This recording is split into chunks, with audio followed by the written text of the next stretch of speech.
मराठा आरक्षण कार्यकर्ते मनोज जरांगे आज सकाळी 9 वाजता मुंबईच्या दिशेने रवाना होणार आहेत। 26 जानेवारी रोजी हा मोर्चा मुंबईवरती धडकेल। आतापर्यंत सरकारने त्यांची समजूत काढण्याचे अनेकदा प्रयत्न केले, मात्र जरांगे त्यांच्या मागणीवरती ठाम आहेत। 54 लाख कुणबी प्रमाणपत्र दिल्याशिवाय आपण मागे हटणार नाही, अशी मनोज जरांगे यांची भूमिका आहे। अरे येतोय वाईड लेवल मध्ये आलं बस हे बघ। हां चला गुड मॉर्निंग। अरे बोल अजून नाही जरा सुरू नाही जरा आवाज तर टेस्टिंग करू दे। काय रात्री उशीर झोपलो वाटतं? मी 5:30ला जागा होतो पण पुन्हा थोडं झोपलो हो ना, मला थोडं 1 घंटाभर झोपू।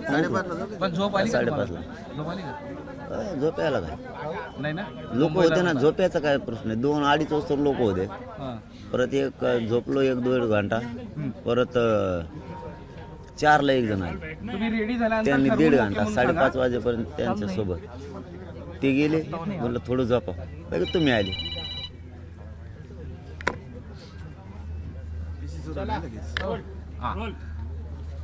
पाटील 4.5 महिन्यांपासूनचा संघर्ष अजून काही संपलेला नाही। आता हा संघर्ष अंतरवालीपासून सुरू होणार, तो मुंबईपर्यंत जाणार, काय सांगा? त्याला नाविलाज आहे मराठा समाजाचा। मराठा समाजाचं नाविलाज। मराठा समाजानं सरकारला 7 महिने जवळपास वेळ दिलेला। याच्यापेक्षा मराठा समाजात आणखीन काय प्रामाणिकपणा पाहिजे? आणखीन सरकारचे काय शब्द मराठा समाजानं ऐकायचे? आता स्वतःचे मुलं जर मोठे करायचे तर आम्हाला मुंबईकडे गेल्याशिवाय पर्याय नाही। हे आरक्षण मुंबईतच आहे, ते घेतल्याशिवाय पर्याय नाही। मराठा समाजाला माझी विनंती की आपलं पोरं आज आपले सगळे मुंबईकडे निघत आहेत मराठा आरक्षणासाठी। पाठीमागून त्यांच्या पाठीवरती हात ठेवा, त्यांच्या पाठीशी खंबीर पाठीमागून उभे राहा। जरी तुम्ही गावाकडे असलात, आम्ही मुंबईला चाललो असलो तरी ही जाणारे हे तुमचे मुलं आहेत आणि हे चाललेले मुलं तुमच्या लेकराला न्याय मिळावा म्हणून तिकडं आरक्षणाची झुंज देण्यासाठी चाललेत, आरक्षण घेण्यासाठी चाललेत। पाठीमागं राहिलेल्या करोडोच्या मराठा समाजानं त्यांच्या पाठीशी उभा राहा। आज आपले हे पोरं मुंबईच्या दिशेने निघाले। आम्ही आरक्षण घेतल्याशिवाय आता मागं येणार नाही। आम्ही तुमच्यात असोत नसोत माहीत नाही, परंतु मात्र हा विचार तुम्हाला आता पाठीमागे एकजूट आणि विचार टिकवायचा आहे। मायबाप मराठ्यांना माझी आज या पत्रकार परिषदेच्या माध्यमातून विनंती की आज हे लेकरं मुंबईच्या दिशेनं 9 वाजता निघायला लागले। सगळा मराठा समाज ताकदीनं पाठीशी उभा राहा। 2 उपोषणं झाली, 5 महाराष्ट्राचे दौरे झाले, अनेकदा शिष्टमंडळामार्फत चर्चा झाली। या सगळ्या काळामध्ये काय काय घडलं? आता ते घडलेला इतिहास मराठा समाजाला सगळा माहिती आहे। तेच सांगण्यापेक्षा काय घडलंय काय नाही हे लाईव्ह समाजासमोर ठरलेलं आहे। परंतु मराठा समाजाला माझी विनंती की 26 तारखेला मुंबईत घराघरातले मराठे ताकदीनं या। आम्ही मुंबईकडे आज निघालो, तुम्ही आजपासून 26 जानेवारीच्या मुंबईला येण्याच्या तयारीला लागा। घरात एकसुद्धा मराठा नाही राहिला पाहिजे, अशी ताकद मराठ्यांनी या 26 तारखेला दाखवा की असं मराठ्यांची एकजूट आणि मराठ्यांची ताकद बघून रक्त अंगातलं सळसळलं पाहिजे। या ताकदीनं आपण पुन्हा पुन्हा तेच सांगतो। त्या ठिकाणी एकतर मला माझं शरीर या उपोषणामुळे साथ देत नाही, परंतु माझी मराठा समाजाला पुन्हा पुन्हा विनंती आहे की मी असं नसन माहीत नाही, परंतु समाजाची एकजूट फुटू देऊ नका। हे मराठ्यांचं वादळ आता मुंबईला निघाल्यानंतर कशा पद्धतीनं चित्र असेल, कोण कोण कुठे कसे सहभागी होतील, आणि आत्ताची तुम्ही आढावा घेतला असेल काय? हे मराठ्यांचं वादळ इथून निघाल्यानंतर ते कुठून कुठून कसे सहभागी होतील त्याचा सगळा आढावा घेतला असेल, काय नियोजन आहे? आम्ही आढावा मागच घेतलेला आहे। यांचं जे अडवायचं किंवा ट्रॅपचं, कुठं येऊ द्यायचं नाही द्यायचं, हे ज्यावेळेस त्यांचे विषय सुरू होते तेव्हापासूनच आम्ही सुद्धा काही गोष्टी ठरवून घेतलेल्या आहेत। मी मीडियासमोर जाहीर सांगायला सुद्धा कधी मागं बघितलेलं नाही, पण आत्ताच नको। त्यामुळं आम्ही टप्पे पाडले आहेत आमचेसुद्धा। तुम्ही जर तुमचे टप्पे पाडू शकतात तर आम्ही सुद्धा आमचे टप्पे पाडलेले आहेत। मी तुम्हाला 5-6 दिवसापूर्वी सांगितलं असं अशाच पत्रकार परिषदेच्या माध्यमातून। इथून मी एकटा निघतोय का 5,000 निघतात का 10,000 निघतात का 1,00,000 निघतात? मुंबईजवळ आल्याच्या नंतर तुम्हाला करोडोत तो आकडा दिसणार आहे, कारण आम्हाला काही पेश शिल्लक ठेवणं गरजेचं आहे। यांनी खरंच सामंजस्याच्या भूमिकेनं मार्ग काढायचा आहे का आणखीन काही. त्यामुळं आम्ही सुद्धा काही मागं काय पुढं आम्ही 2-2, 3-3 खिंडाला लावणार आहेत त्यावेळेस. गेलेले पोरं मराठा आरक्षणाचे मुंबईत खिंडाला लावणार आहेत. आमच्या माता मावल्या इथं करोडोच्या संख्येनं राज्यभर आपण आपल्या तालुक्यात जिल्ह्यात लढणार आहेत.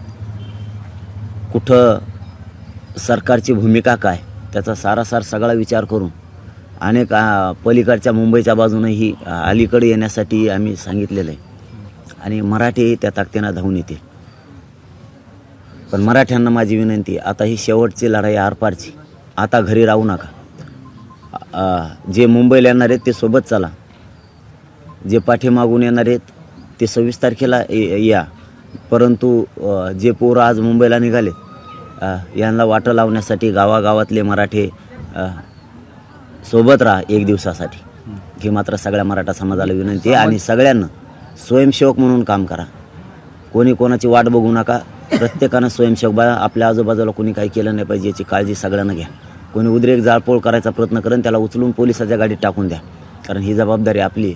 सगळ्यांना शांततेत चालायचं आहे. कोणी कोणाच्या वाहनाला धक्का लागू देऊ नका. कोणी आपल्यापासून कोणाला दुखापत होईल याची काळजी घ्या.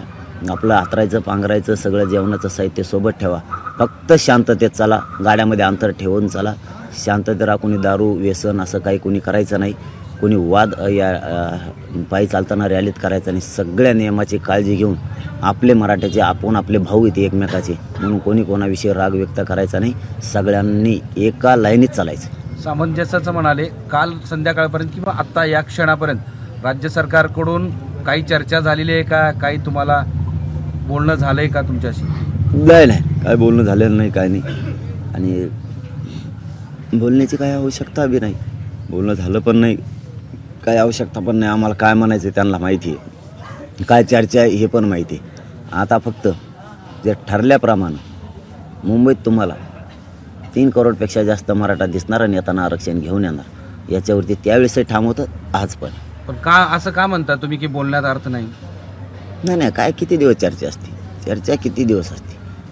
चर्चेतच ताण आहे. त्यापेक्षा मीच आता असं थोड्या वेळानं समाजाशी चर्चा करून डिसिजन घेणार आहे की शक्यतो जर मी आता थोड्या वेळात येणार आहेत आणखीन भरपूर लोक. आणखीन निघायचा वेळ झाला नाही. त्यामुळं कोणी आंघोळे करतायत, कोणी गावाकडून निघत आहेत. कारण यायला खूप वेळ होणार आहे लोकांना. थंडीचे दिवस आहेत. त्यामुळे मी आल्यावरच विचार घेणार आहे. शक्यतो इथूनच मुंबईपर्यंत आमरण उपोषण करत जायचं. हे शक्यतो मी समाजाला आता विचारून निर्णय घेणार आहे की इथूनच आमरण उपोषण करतच मुंबईपर्यंत जायचं. आता हे फार मोठं विधान आहे तुमचं की इथून तुम्ही उपोषण करतच जाणार म्हणजे काय? ते जरा सांगा आम्हाला. कारण शेवटी आता समाजासाठी जीव अर्पण केला तर मुंबईत गेल्यावर तर करायचंच आहे. पण शक्यतो मी विचारतो समाजाला आल्याच्या नंतर की शक्यतो मी बसलो जे काय असेल त्यातूनच आमरण उपोषण करतच मुंबईला जायचं. 26ला म्हणजे इथूनच सुरू. 26लाही करायचं आणि तिथंही करायचं. जेव्हा जीव अर्पण केला आणि तेव्हा सरकार जर मराठ्यांना वेठीस धरणार असलं तर आपलंही सगळा जीवपणाला लावायचं आपण बीट ठरवलं आता. पण शक्य आहे का? कारण एका ठिकाणी उपोषण करणं, बसणं आणि चालत जाणं उपोषण करत हे शक्य आहे का? ते आता गाडा घेऊ आम्ही किंवा मग काय करता येईल ते करू. पण समाज शेवटी मोठा आहे आणि या समाजाच्या न्यायासाठी सरकार जाणून बुजून जर मराठ्यांच्या नोंदी सापडल्या असून मराठ्यांना आरक्षण देणार नसेल तर कुठंतरी जीवाची बाजी लावून जीवावर उद्धार होऊन या गोरगरिबांच्या लेकराला मोठं करण्यासाठी आपल्याला एक टोकाचं पाऊल गोरगरिबांचे मराठ्यांचे लेकरं मोठं करण्यासाठी आपल्याला कुठंतरी टोकाचं पाऊल उचलावं लागणार आहे. म्हणून आपला जीवच आपण जर समाजाला अर्पण केला तर जीवाची काय काळजी करायची. म्हणून शक्यतो मी सगळ्यांना विश्वासात घेऊन मी शक्यतो इथूनच आमरण उपोषणाची घोषणा करून आमरण उपोषण करत मुंबईपर्यंत निघण्याची माझी तयारी. 26ला गेल्यावर तर बसायचंच आहे. त्यापेक्षा आत्ताच बसलं म्हणून काय प्रॉब्लेम आहे? कधीतरी तिथं गेल्यावरही जीवाची बाजी लावायचीच आहे. मग आत्तापासूनच लावली म्हणून काय प्रॉब्लेम? काल मुख्यमंत्री असं म्हटले होते की सरकार सकारात्मक आहे, तुम्ही सामंजस्य भूमिका घेतली पाहिजे. सामंजस्याचीच भूमिका होती म्हणून 7 महिने वेळ दिला.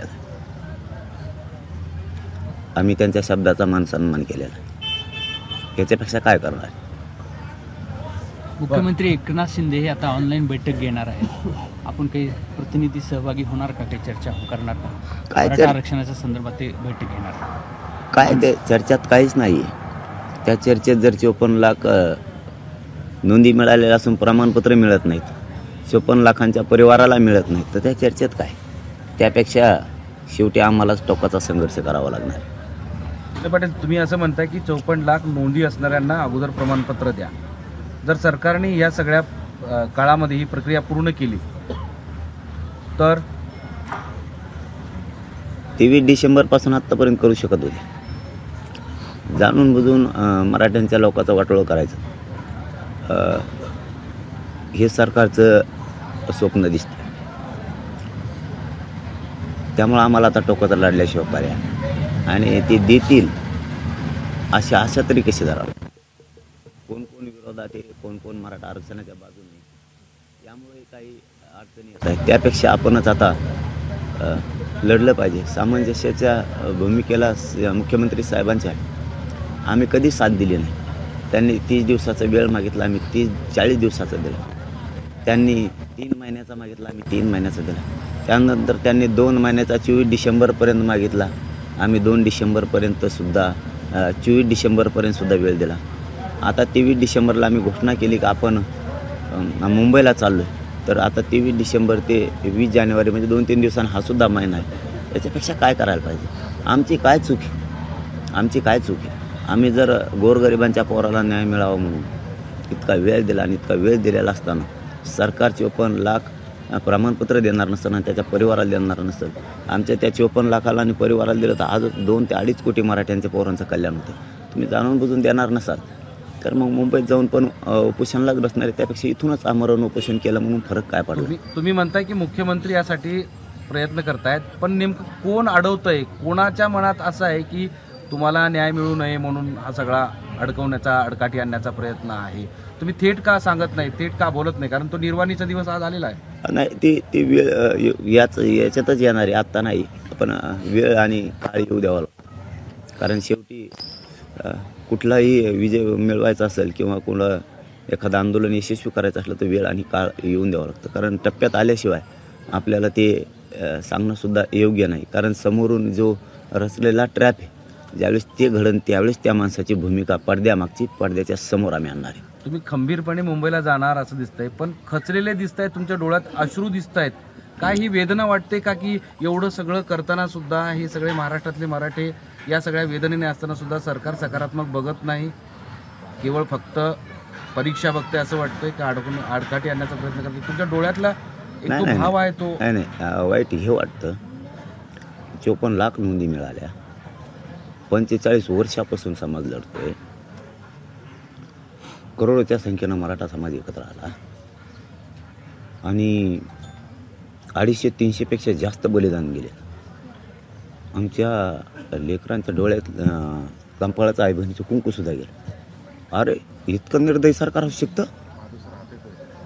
ज्या सरकारला या मराठ्यांनी गादीवर बसवलं, यांच्यावर उराळ पडण्यासाठी मराठ्यांनी रात्रंदिवस कास्ता खाल्ल्या, ते लोक नोंदी मिळालेल्या असतानाही आरक्षण देऊ शकत नाही.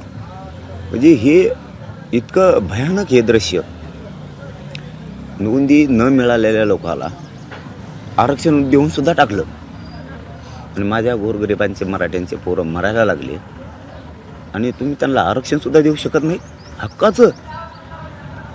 याच्यापेक्षा निर्दयपणा काय असायला पाहिजे? माझा मराठा समाज आज ताकदीनं लढतोय. हजारो केसेस झाल्या, आमच्या माता माऊलींचे डोके फोडले, तरी आम्ही शांततेत करतोय. आजही 1 महिना झाला आहे आमरण उपोषणाची आणि मराठे मुंबईकडे जाण्याची घोषणा केलेली, तरीही सरकार गांभीर्याने घेत नाही. इतकं निर्दयपणा यांच्या अंगात असणं म्हणजे हा खूप अन्यायाचा कळस झाला, खूप अन्यायाचा कळस झाला. आणि शेवटी आता मराठ्यांनाच हे शांततेचा आसरा हातात घेऊन यांना कायमचं यांचं भविष्य संपवल्याशिवाय जमणार नाही. कारण जर आपलेच पोरांच्या नरड्यावर पाय द्यायचं यांनी ठरवलं असलं, आपले पोरं मोठे झाले नाही पाहिजेत आणि आरक्षण दिलं नाही पाहिजे असं जर यांनी ठरवलं असेल, तर मग मात्र यांचं राजकीय करिअर पूर्ण कायमचं सुपडा साफ केल्याशिवाय चालणार नाही मराठा. कारण आपल्या लेकराला न्याय मिळणार नाही. हे बघा, मी लढायला आणि मरायला कधीच भेट नाही आणि भेटणारसुद्धा. पण मला एक वाईट वाटतं की इतका निर्दयपणा मंत्र्यात आमदारात असू शकतो सरकारमध्ये असू शकतो. शेवटी तुम्हीसुद्धा माणूस आहेत, तुमच्यात माणुसकी जिवंत असली पाहिजे. अरे जर तुमच्या डोळ्यात एकदा आत्महत्या झाल्यात तर तुम्हाला झोपसुद्धा नाही यायला पाहिजे. आणि तुम्ही मात्र सहजतेने आंदोलन हाताळताय, सहजतेने कामं करताय. मराठ्यांना तुम्ही ताबडतोब आरक्षण दिलं असतं तर मराठ्यांना आज ही मुंबईकडं निघण्याची वेळ आली नसती. आज आता या भूमिकेवर ठाम येत आम्ही की तिथं काही झालं तरी हरकत नाही, मात्र आता आरक्षण घेतल्याशिवाय मागं नाही फिरायचं. हे अश्रू संतापाची लाट म्हणून समोर येईल. लाट तर मराठ्यांची आहेच, परंतु काय असतं शेवटी मला माहीत नाही, मी समाजात असं नसं, फक्त मराठ्यांनी एकजूट नाही पडू द्यायची. मी आता छातीवर गोळ्या जरी पडल्या तरी मी माग हटणार नाही. कारण पोरं मराठ्यांचे मोठे झालेले बघायचे आणि मी ते बघण्यासाठी सज्ज झालेलो आहे. मी रात्रभर झोपलो नाही.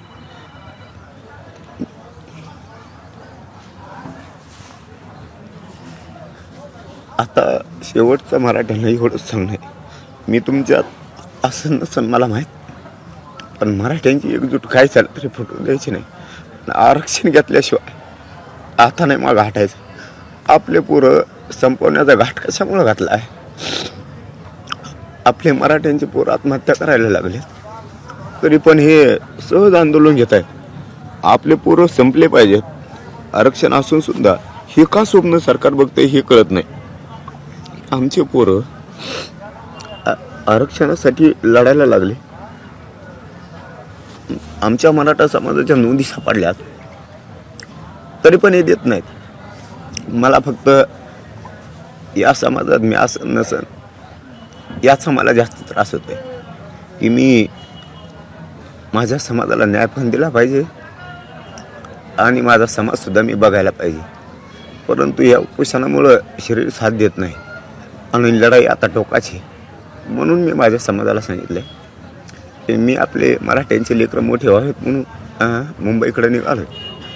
फक्त मी तुमच्यात असं नसन मला माहीत नाही, ही विचार मरू द्यायचा नाही आणि हे आंदोलनसुद्धा बंद पडू द्यायचं नाही. काही झालं तरी हरकत नाही. आता मात्र आरक्षण घेऊन पोरांच्या डोक्यावरती गुलाल टाकायचा. मी मात्र आता 9 वाजता मुंबईकडे निघालो आहे आणि मी आता मागं हटणार नाही. शेवटच्या श्वासापर्यंत मी या मराठा समाज मोठे व्हावं लेकरं म्हणून लढणार आहे.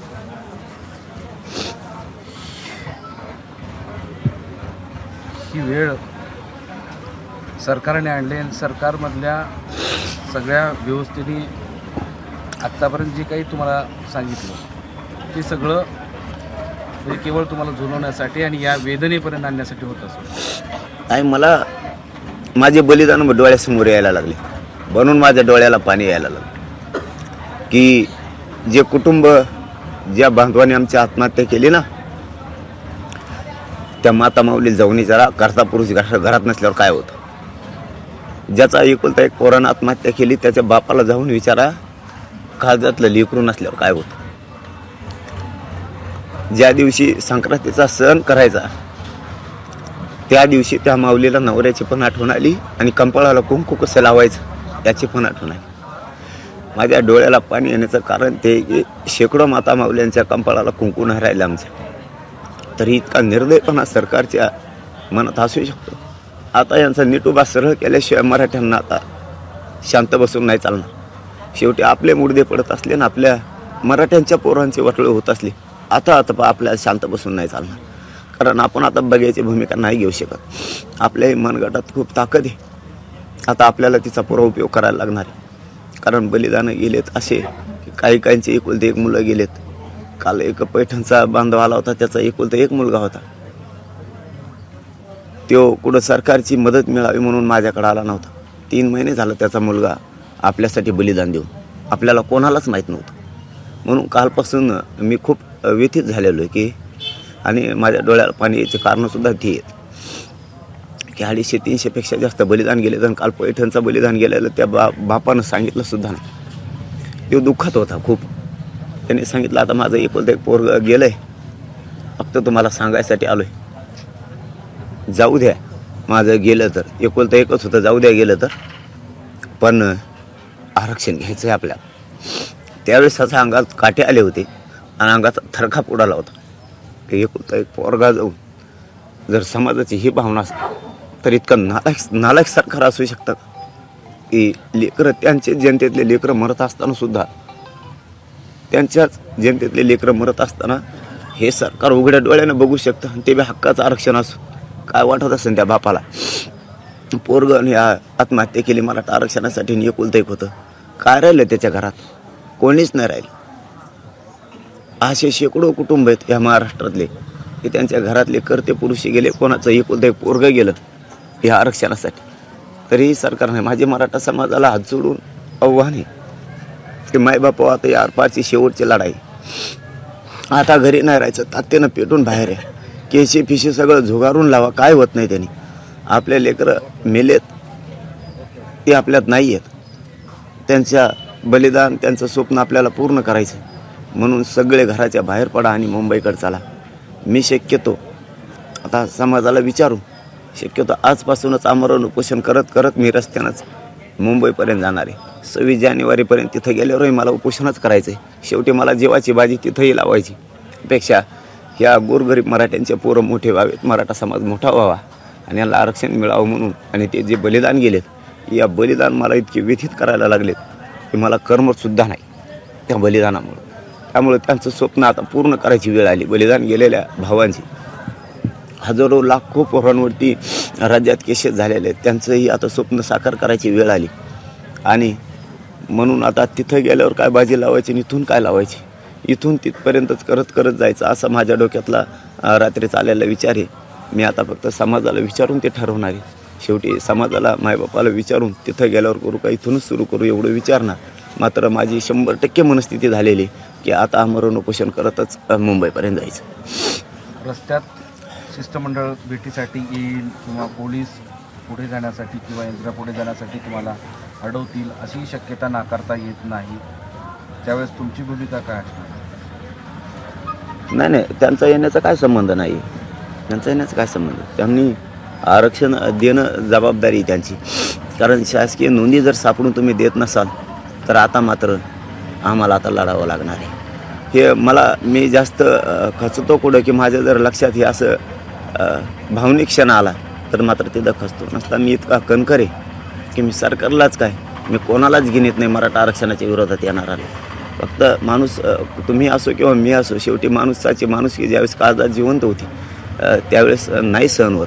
त्यामुळे ते बलिदान माझ्या लक्षात जर आले, ते उघडं कपाळ आपल्यामुळं झालं, त्या आईच्या कंपाळी कुंकू नाही राहिलं आपल्यामुळं, ते ध्यानात आलं की मी थोडासा होतो. म्हणून मला रात्री असं लक्षात आलं की आपल्याला तिथं लावून बी जीवाची बाजी लावायची आणि इथून लावायचं. आपण इथूनच आमरण उपोषण करून जाऊ. शेवटी सरकारच्या दारात मरण आलं तरी ते चांगलं, परंतु मी माझ्या मायबापाला सोडून 500-600 किलोमीटरवर जातोय. मी असो नसो तुमच्यात, मात्र आरक्षण घेतल्याशिवाय आंदोलन नाही थांबवायचं. आता पण थांबवण्याचा प्रयत्न होईल असेही नाकारता येत नाही. रस्त्यात तुम्हाला अडवलं ते तसं करूच शकत नाही. कारण आम्ही सुद्धा तसं निवेदन आमचं सुद्धा आहे की कोणत्या बाजूनं. मग आता मुंबईकडून येणारे कोण आणि महाराष्ट्रातून येणारे कोण, सहभागी होणारे मध्ये कोण नसता. आम्ही सुरुवातीलाच इथून 1 करोड लोक सोबत घ्यायची सुद्धा आमची तयारी होती की इथूनच 1 करोड घ्यायचे. पण समाज एकमेकावर एवढा विश्वास आहे सध्या. समाजाला जर सांगितलं आत्ताच तुम्ही नाही यायचं, जर आपल्या लेकरांना काही त्रास झाला तर तुम्हाला मदतीला यावं लागणार आहे शांततेत. त्यामुळं काही लोक पाठीमागं सुद्धा थांबले, काही लोक आता येणार सुद्धा आहेत. आणि आता वाटा लावायला सुद्धा लाखात लोक येणार आहेत. लोक आता घरं सोडायला लागलेत. सगळे मराठ्यांचे लोक घरी न थांबता कामं सोडून आज लोक इकडं सगळे येणार आहेत थोड्या वेळातच. त्यामुळं काय असतंय की लोक टप्प्याटप्प्यानं मुंबईकडे येणार आहे. आता नियोजनाची बैठक आहे आणि सगळ्यांचे संवाद आहे लगेच आहे का? आणि तुमचा निर्णय किती वाजता जो आहे तो सांगणार आहे? नाही, बैठक काय नाही. आज बैठक काय नाही. मी चालताच ते आहे समोर चालताच विचारणार आहे आणि एकाएकीच घोषणा करणार आहे. नाही म्हणले तर बघू पुढं गेल्यावर काय करायचं ते. परंतु माझी 100% मनस्थिती आता झालेली की मला ते बलिदान माझ्या डोळ्यासमोर दिसत आहेत. आणि मराठा समाजाचे 6 कोटी मराठ्यांचे पोरं या आरक्षणामुळं खूप त्रास भोगत आहेत आणि ते मुलं सोबत दिसत आहेत. आता मात्र त्या मराठ्यांच्या पोराच्या अंगावर आरक्षण देऊन गुलाल टाकायचं आणि त्या लेकरांना मोठं झालेलं बघायचं आहे. गोरगरिबांचे मराठ्याचे पोरं क्लास 1 पासून क्लास 4चे अधिकारी झाले पाहिजेत. IPS IAS दर्जाचे अधिकारी माझ्या मराठ्यांचे पोरं झाले पाहिजे. यासाठी ही लढाई हक्काचं असून तुम्ही देत नसाल तर मात्र टोकाचं लढून, हे शांततेत टोकाचं लढून आरक्षण मात्र आता आम्ही मिळवणार आहेत. मी आता आंतरवाली एकदा सोडली, आरक्षण घेतल्याशिवाय मागं फिरत नाही, याच्यावरती मात्र मी ठाम आहे. पण काही चर्चा होणार नाही का? नाही, 1-2 जणांना डायरेक्ट आपण दरवाजे चर्चेचे बंद केले होते, परंतु 1-2 जणांना सांगितलं की राहू द्या, चर्चा सुरू झाला, समाजाचा फायदा तर चांगला, म्हणून ते चर्चा म्हणजे ते सांगू शकतात काय त्यांची तयारी ती, परंतु आरक्षण घेतल्याशिवाय मागं फिरत नाही. बच्चू कडू येणार म्हटले होते, त्यांच्याशी काही संवाद झाला?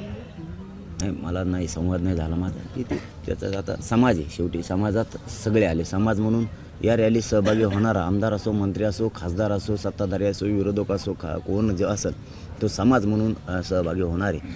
कोणी इथं राजकारणी म्हणून सहभागी होणार नाही, हे अगोदरच्याच आपण प्रेसमध्ये 8 दिवसापूर्वी डिक्लेअर केलेलं आहे. पाटील, आता तुम्ही जेव्हा निघणार तो तुम्ही पुढं पायी जाणार, वाहनं कुठे असणार आणि आलेले सहभागी झालेले लोक कुठं सहभागी व्हायचं, या संदर्भात काय दिशादर्शक काय सांगणार? आता सगळेच लोक आता सध्या थोड्या वेळासाठी 11-12 वाजेपर्यंत पायी चालतील, जेवढं शक्य आहे तेवढं. वाहनं सध्याच्या मागं राहतील, आजच्या दिवसापुरते पाठीमागं, जनतेच्या पाठीमागं राहतील वाहनं. सगळे लोक पुढं चालतील. महाराजांचा भव्य पुतळा आणलेला आहे, त्याच्या पाठीशी सगळे चालतील आणि त्याच्यानंतर आम्ही ज्यावेळेस मुक्कामी त्या ठिकाणी जास्तीची संख्या असेल तर ते तुकड्या पाडणार आहेत. मग ज्या तुकडीसोबत आपण आपले वाहनं चालणार आहेत. अच्छा, तुकड्यांचं नियोजन कसं तिथून मातुरी येऊन करणार? हा, ते मुक्कामाच्या ठिकाणी, कारण आता पहिला दिवस असल्यामुळे लक्षात येणार नाही कोणाचं कसं आहे, काय. जसे जसे सहभागी होतील तसे तुकड्या पाडाव्या लागणार आहेत. कारण आम्हाला माहिती आहे की वाशीच्या मुक्कामाला म्हणजे मुंबईच्या मुक्कामात कमीत कमी 2 ते 2.5 करोड लोक तिथं रात्रीतून सगळीकडून येणार आहेत. त्यामुळं तिथं जास्त तुकड्या पाडाव्या लागतील किंवा तिथून पुढं थोडी कसरत आहे आमची. वाशीपासून पुढं सध्या वाशीपर्यंत आमची कसरत नाही आहे. आम्ही आमच्या पद्धतीनं व्यवस्थित नियोजन लावून ठेवलेलं आहे. त्यामुळं आम्हाला कसला धाक नाही, कसली शंका नाही आणि काही लोड पण नाही. आमच्या चेहऱ्यावर लोड नाही, कशावर लोड नाही, कशावरच नाही. कारण आम्ही आमचं नियोजन टप्पेवाईज पाडून ठेवलेलं आहे. त्याच्यामुळं लोक वेळेवर सहभागी टप्प्याटप्प्यानुसार होणार आहेत आणि खरे लोकसंख्या आमची मुंबईत घुसल्यावर येणार आहे. त्यामुळं तिथलंही नियोजन आम्ही टप्प्याटप्प्याचं करून ठेवलेलं आहे, तिथलं सुद्धा. जालन्यात मराठा आंदोलकाला नोटीस दिलेली आहे. आता त्यांचं धंदे झाले ते काय, सरकारला तेवढाच धंदा राहिला नोटिसा देणं आणि केशी करणं. त्याच्यातच ते धन्यता मानते स्वतःची. इकडं सगळं सरकार डॅमेज व्हायला लागलं ते त्यांच्या लक्षात नाही. पण ते काय असतं, ते भाप असते, एक भापीत वागतो माणूस. सत्ता असती आणि सत्तेची ती रग असते, त्याच्यात माणूस वागतो, परंतु त्याच्या ते लक्षात येऊन जात नाही. आपले हे केशी करण्याच्या नादानादात, अन्याय करण्याच्या नादानादात जनता आपल्या जवळची कवाशी लांब निघून गेली, हे माणसाची त्याच्यात त्या सत्तेच्या रग असती, त्याच्यात लक्षात राहत नाही. परंतु त्यांनी डोळे उघडले तर बरं होईल की मराठा समाज पूर्ण बाजूला निघायला लागला आहे आणि आता तरी किमान मराठा समाजाचे मनं जिंकणं गरजेचं आहे. हे सरकारनं आता डोक्यात घेणं गरजेचं आहे की सरकारने जनतेचं मन, मराठ्यांचं मन जिंकणं आवश्यक आहे आणि त्यांनी ते जिंकलं पाहिजे. आता प्रत्येक वेळेसच आडवी आणि असली भाषा आणि तसली भाषा करण्यापेक्षा गोडी गुलाबीनं कसा मार्ग काढू, याच्यातून आरक्षणाचा तोडगा काढता येईल, याच्यावरच जास्त त्यांनी भर दिली पाहिजे. मुंबईपर्यंत पाटील चर्चेचा मार्ग खुला आहे सरकार? होते 1-2 जण म्हणलेत की राहू द्या, काय फरक पडत नाही चर्चा सुरू ठेवल्याने. आपण काय आपल्या मागणीवर तर ठामच आहेत आरक्षण देणार, त्यापेक्षा चर्चा केल्याने काय फरक पडणार आहेत. आपण थोडं ते चर्चेला आल्यावर म्हणणार आहेत की नाही म्हणून. आपण तर आपल्या मागणीवर ठामच आहेत. त्यामुळे आले तर आले, नाही आले तर त्यांची मर्जी. पाटील, 3 वाजता मुख्यमंत्री महोदय बैठक घेत आहेत आरक्षणासंदर्भामध्ये. ज्या प्रकारे तुमचा आंदोलनाचा वेळ जसा जवळ येतोय, सरकारवर दबावही वाढत चाललेला आहे, तर ते तुम्ही दरवाजा जो उघडा ठेवला आहे त्यातून काही वाटतं का आज काही होऊ शकतं? कारण वारंवार सरकारकडून निरोप येणं किंवा शिष्टमंडळ येणं, बच्चू कडू अखेर त्यांनी सुद्धा हात टेकले, आता ते तुमच्याच सहभागी होत आहेत. आणि आता त्या नाविलाज आहे, त्याला आमचा नाविलाज आहे. आता त्यांना हे बघा, ते आमचे शेगानी मी गावे खेळतात का नाही. आता हे चॅनलवरती नाही बोलायला पाहिजे. आता आमचाही संख्या कमी दिसणार आज. आम्हाला खेळावं लागणार आहे. तुम्ही आम्हाला भ्रमात ठेवलं आहे. आम्हाला आता तुम्हाला काहीच नाही बुवा असं बी दिसलं पाहिजे. आता मी नाही बोलायला पाहिजे या गोष्टी. नाही काहीच नाही दिसलं पाहिजे. तुम्ही आम्ही आमचे लोक मुंबईजवळ आल्यावर कशा पद्धतीनं येणार आहेत, किती करोड येणार आहेत, आमच्या मराठ्यांनी नियोजन केले आणि ताकदीनं केले. तुम्हाला 3 करोड बघायचेत ना, 3 करोड क्रॉस करून दाखवतात मराठ्यांना. रात्रीचा आकडा सांगतो तुम्हाला, 3 करोड मुंबईत क्रॉस करून दाखवणार आहेत मराठ्या. पण काही जणांनी आक्षेप घेतला 3 करोड कटत खिल्ली उडवली त्या तुमच्या ह्याच्यानं. ते बदग्याचं जाऊन तिकडे असल्या बुंगाऱ्याच्या नाही नाद लागत नाही. असले बुंगाऱ्या बांगाऱ्याचं काय खरं आहे, कामातून गेलेली ते त्यांचं काय असलेच काय. तू मोज म्हणा तिथं उभारून चल, तो यासाठीच निवेदन आहे. तू ये मोजायला, मोज तू फक्त. आता मराठी किती नसतं इथून एके हाकेवर. हे बघा जालन्याचं म्हणलं मग तराला लागलं मग आपल्याला जमत.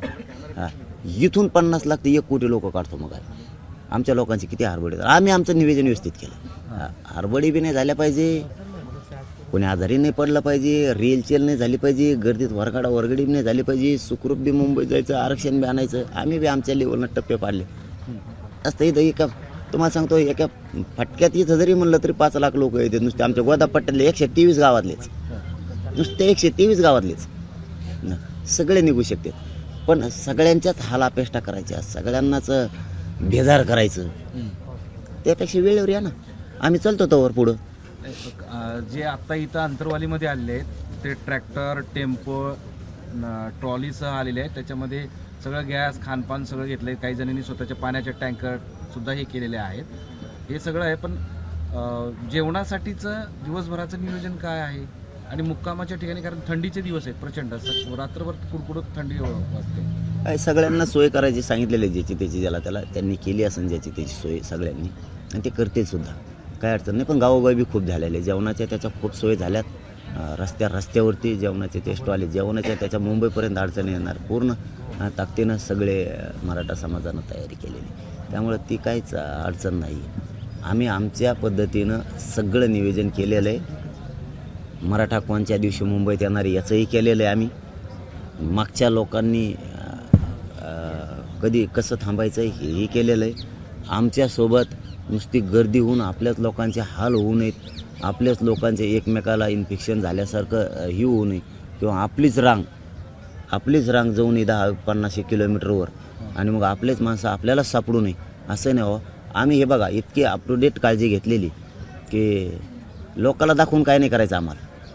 लोकाला दाखवून काय नाही करायचं.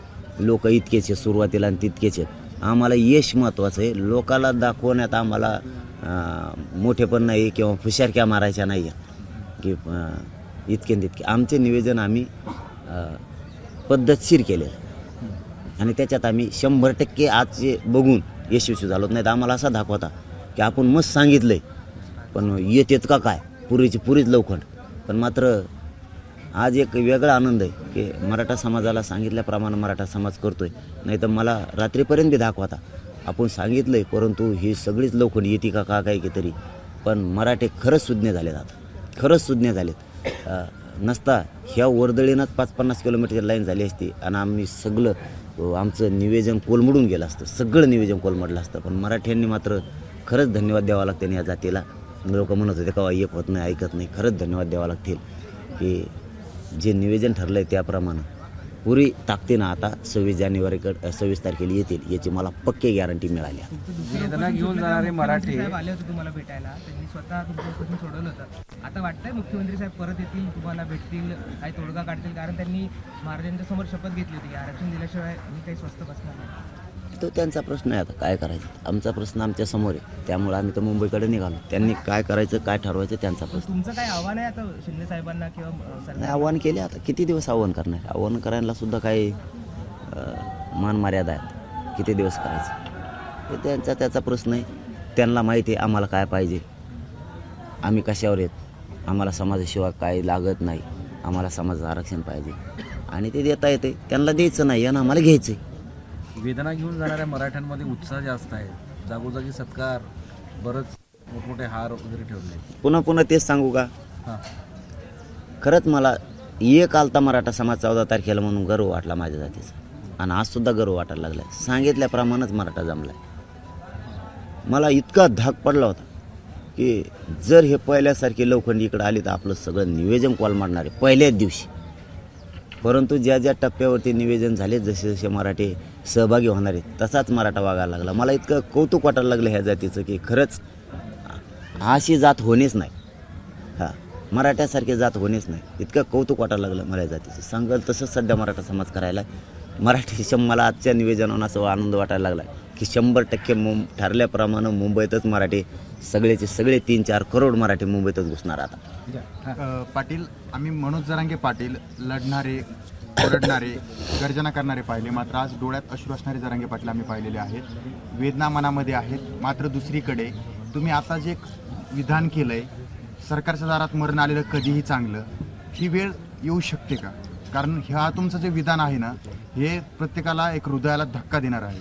काय आहे की आत्महत्या ह्या झालेल्या आहे. कारण मी माणूस आहे बघा, मी निर्दयी नाही.